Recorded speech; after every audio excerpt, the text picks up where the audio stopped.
We've been talking about the transforming story.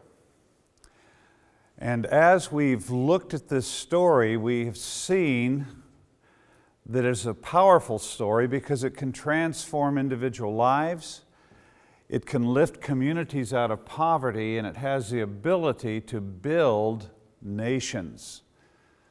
Nations that are free, just, and compassionate.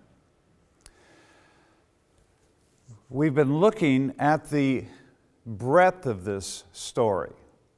If somebody were to ask you, tell me in a few words, what is the Bible all about? So all you would have to do is remember 4 words. And these 4 words, if you unpack them, tells the whole nature of the biblical narrative. And the 4 words are the creation, the fall, redemption, and consummation. And that's what we have just looked at. But I want to focus for a few minutes on the word consummation. Very often in the church today, we speak of the creation, the fall, and the return of Christ. But we have a faulty paradigm, and we are thinking that the world is going to get worse and worse and worse, and when it gets bad enough, Christ will come back. So I consciously use the word consummation to change, hopefully, how we think about the end times. God is at work in history, and He is working to fulfill His purposes. And when the end of history comes, all that God has been doing will be consummated. I remember a number of years ago when I was working for Food for the Hungry, my friend Dave Evans asked me to come down to Bolivia. He was the country director of Bolivia for Food for the Hungry, and he said he was having some problems with his staff and asked if I would come down and meet with the staff and meet with him, and I said sure. And so I flew down to Bolivia, and when I got there I said, Dave, what's the problem? And he said, well, the problem is my staff are Christians. I said, why is that a problem? That's a good thing. He said, no, they go to church on Sunday. I said, well, that's good. No, he said, that's not good. Well, why? Because at church, the pastors talk about how things are going to get worse and worse and worse, and when they get bad enough, then Jesus is going to come back.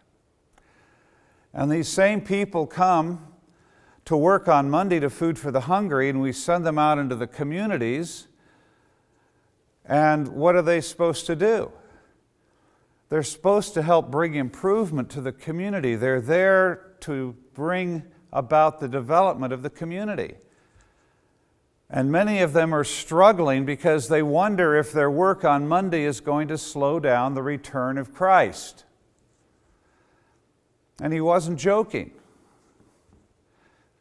And this is true of so many Christians. We think things are going to get worse and worse and worse, and when they get bad enough, Christ will come back, so there's really nothing for us to do today. We just have to sit and wait for the return of Christ. This is a faulty paradigm. And we need to see that God is at work in history. His kingdom is coming. We have a responsibility in the coming of the kingdom.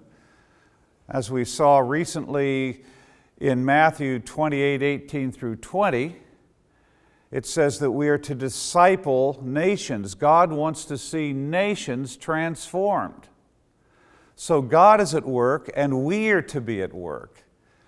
And when Jesus comes back, all that we have been doing and all that God has been doing will be consummated. So this is the breadth of the biblical narrative. But the narrative also has a depth. And this is the meaning of the story. Every culture has a story, and every culture answers certain questions. Questions like what is true, what is good, and what is beautiful. And the Bible answers those questions. Very often as Christians we don't think in those terms, but we ought to think in those terms because the Bible not only has a breadth, but it has a depth. It answers the basic questions of life. So what is good? What is true? What is beautiful? The Bible also asks and answers questions. What does it mean to be human? Where is history going? And what is the nature of creation? So the Bible has a breadth and it has a depth. The depth is the worldview. The depth describes the meaning of the story. Now in this graphic we can see three very different worldviews. If you think of all the religions in the world, all the philosophies in the world, and you were to distill them down to their essence, you would have three basic possibilities. You'd have animism, secularism, and biblical theism. It's kind of like beverages. Milk, soda, and wine. They're all liquids that you drink. They're all beverages of one kind or another, but they're very different. You can have all sorts of different kinds of milk. You can have fat-free milk, you can have chocolate milk, you can have strawberry milk, you can have whole milk. But what makes milk milk? There's thousands upon thousands of different kinds of wine. But what makes wine wine? And what makes soda soda? The thing they have in common, they're liquids and they're beverages, and we enjoy them. But it's that very small piece that's distilled out when you boil everything down that separates the wine from the soda from the milk. And it's at that level that we're looking when we speak of worldview. We can't take, a person could spend their whole lives studying philosophy or religion and never look at all the religions and philosophies that there are. But if you look at three basic ones, you've covered the bases. If you look at these three worldviews, these are the distillation of all the religions and the philosophies of the world. The first worldview is animism. And an animist believes that the universe is ultimately spiritual. In fact, some animists would go so far as to say that this reality, this here, is an illusion. This is Hinduism. Hinduism would look at the world that we inhabit and say, this world does not exist. It's only a dream in the mind of God. When you're asleep at night and you're dreaming and you think it's real, and then you wake up and you realize you're only dreaming, all of this is a dream in the mind of God.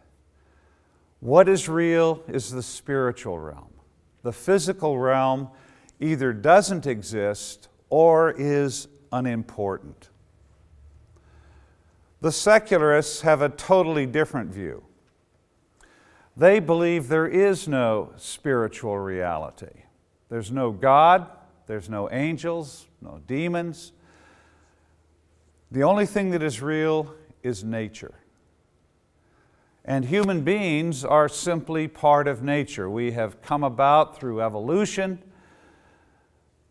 but what we are in our core is matter. because there is no spiritual reality. The third worldview is the worldview of this book. In the beginning, God created the heavens and the earth. What is real in this worldview? God is real. There is a spiritual realm in which the angels and the demons inhabit. And God made a physical universe which is real and which He declared to be good. And this spiritual realm and the physical realm are not separated, they are integrated. There's a relationship between the spiritual and the physical. These three different worldviews see human beings in radically different ways. They also see where time and history in very different ways. And they see the nature of creation in radically different ways. And what we'd like to do in the next few minutes is begin to look at how these three worldviews see man, history, and nature in such radically different ways. We'll begin by looking at what it means to be a human being. And we'll see that animism looks at a man or woman and says at the foundation what they are is a spiritual being. Somebody has said what we are as human beings, we are a ghost that inhabits a machine, and what is the real is the ghost. What is the important is the ghost. In animistic societies, spirits inhabit the animals, they inhabit the forests, the trees, and they inhabit human beings. And so what does it mean to be human? It means to have a spirit. On the other end, the secularist says there is no spiritual realm. So what it means to be a human being is to be an animal. And we've represented this with a mouth and a stomach. We are a consumer of resources just like other animals. But at the core, we have no soul, we have no spirit. All we have is a body.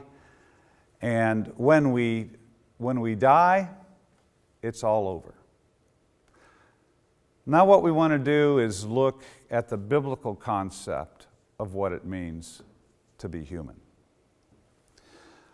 I'd like you, before we look at our next session, I'd like you to think about the story that animates your culture. Whatever country you're from, there is a cultural story. What is that cultural story? Is it more animistic? Is it more secular? Or is it a biblical concept? And how does this worldview affect your life personally?